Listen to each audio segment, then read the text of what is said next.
Sosok WH, kakek yang tewas dikeroyok massa setelah diteriaki maling, ternyata pengusaha sukses. Terungkap siapa sosok pria 89 tahun yang tewas dikeroyok massa di Jalan Pulau Kambing, Kecamatan Cakung, Jakarta Timur pada Minggu 23 Januari 2022 dini hari.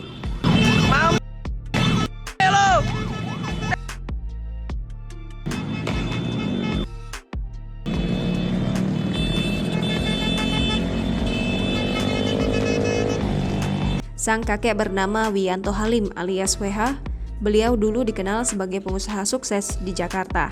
Brina, anak dari almarhum Wiyanto Halim, saat menggelar konferensi pers di rumah duka Grand Heaven Pluit, Penjaringan, Jakarta Utara pada Senin 24 Januari 2022, menjelaskan soal sosok ayahnya tersebut. Mulanya, pihak pengacara Wiyanto Halim menjelaskan pria yang dahulunya bekerja sebagai pengusaha itu keluar rumah tanpa sepengetahuan keluarga.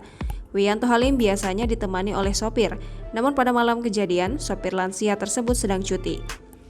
Tim pengacara Wiyanto Halim yang lain lalu menjelaskan lansia itu tidak memiliki masalah kesehatan apapun.